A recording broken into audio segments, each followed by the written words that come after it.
नमस्कार, मेरा नाम डॉक्टर सुबूही जाफ़र है और मैं एपेक्स सुपर स्पेशलिटी हॉस्पिटल में रेडिएशन ऑन्कोलॉजी डिपार्टमेंट में कंसल्टेंट के पद पर कार्यरत हूँ।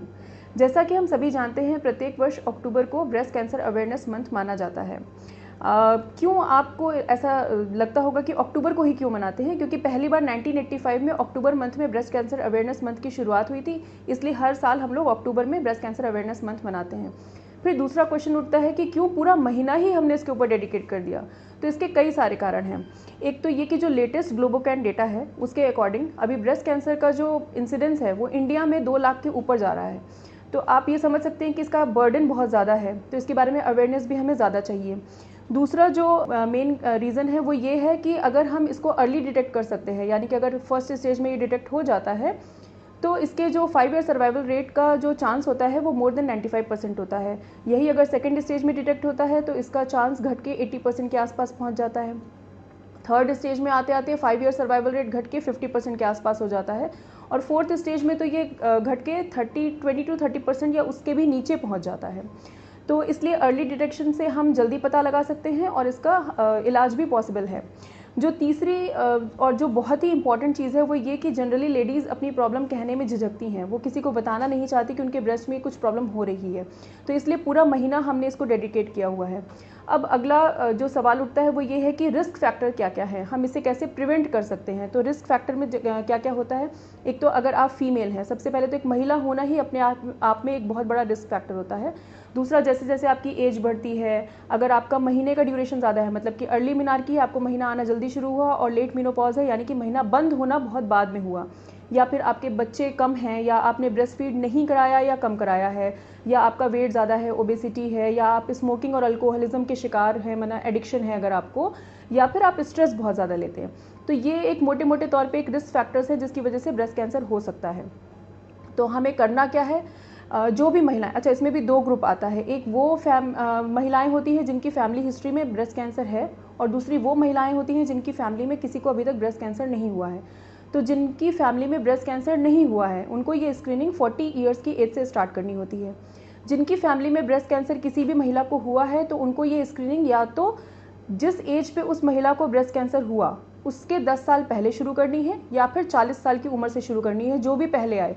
या जैसे एग्जाम्पल के तौर पे आप ले लीजिए कि अगर किसी की फैमिली में किसी को 52 साल की उम्र में ब्रेस्ट कैंसर की डायग्नोसिस बनी तो उसको अपनी स्क्रीनिंग स्टार्ट करनी है 40 साल की उम्र से।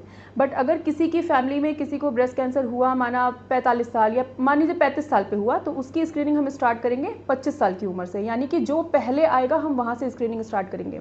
अच्छा, स्क्रीनिंग के भी कई सारे मेथड्स होते हैं। एक तो हो गया कि सेल्फ ब्रेस्ट एग्जामिनेशन, जिसमें हम लोग पेशेंट्स को ये बोलते हैं कि हाँ, इसमें भी 2 ग्रुप है, एक वो जिनको पीरियड्स आते हैं, एक वो जिनके पीरियड्स बंद हो चुके हैं। जिनको पीरियड्स आते हैं वो अपने पीरियड के 10th डे पे अपना सेल्फ ब्रेस्ट एग्जामिनेशन करेंगी, और जिनको पीरियड नहीं आते वो कोई भी एक दिन डिसाइड कर लें महीने की, या तो अपनी बर्थडे ले लें या first day of the month ले लें जिस दिन उन्हें अपना ब्रेस्ट एग्जामिनेशन करना है।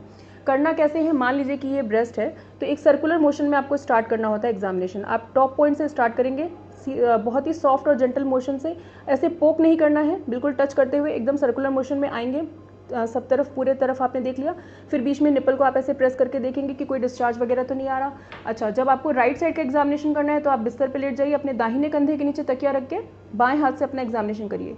जब लेफ्ट साइड का एग्जामिनेशन करना है तो फिर बाएं कंधे के नीचे तकिया रख के राइट हैंड से एग्जामिनेशन करना है।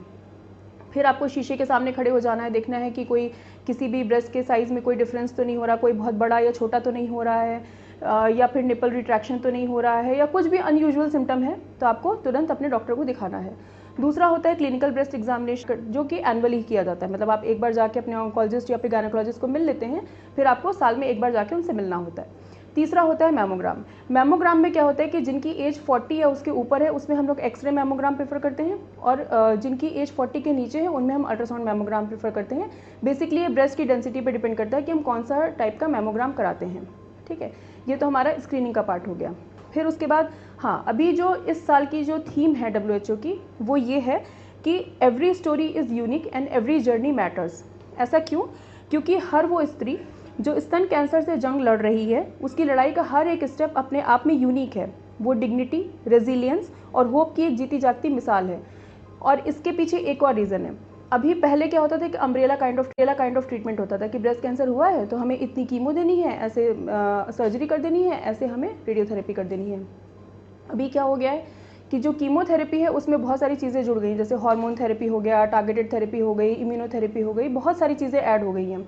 तो वो किस पे डिपेंड करता है, जब हमने आपके ट्यूमर की बायोप्सी करी उसके ऊपर हम कुछ टेस्ट लगवाते हैं, जैसे कि जिसको हम बोलते हैं IHC4 मार्कर्स, जिसमें हम ER, PR, HER2/neu, Ki-67 की वैल्यू हम चेक करते हैं। उसमें जो जिस तरह की उसकी एक मॉलिक्यूलर बायोलॉजी आती है उसके हिसाब से हम ट्रीटमेंट करते हैं।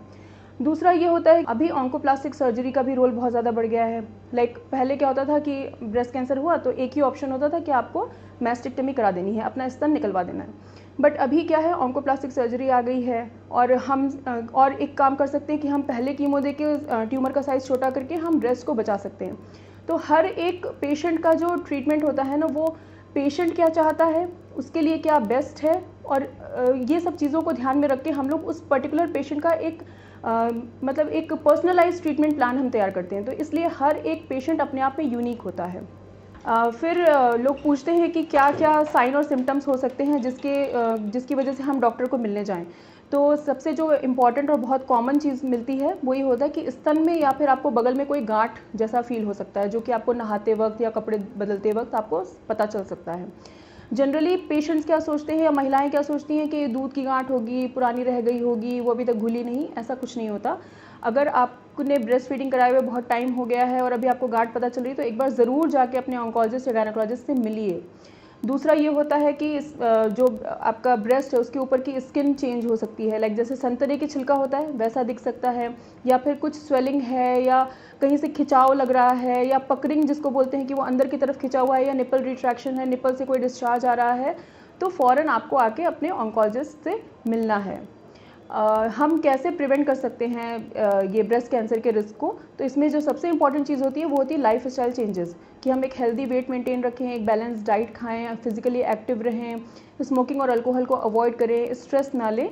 तो इन सब चीज़ों को फॉलो करके हम ब्रेस्ट कैंसर को प्रिवेंट कर सकते हैं। But yes, early detection is the key. तो मेरा आप सबसे यही सुझाव है कि आप सतर्क रहें, सचेत रहें, अपना रेगुलर टेस्ट कराते रहें, ताकि अगर इन केस आपको ब्रेस्ट कैंसर हो भी रहा है तो वो जल्दी पकड़ में आ जाए। धन्यवाद।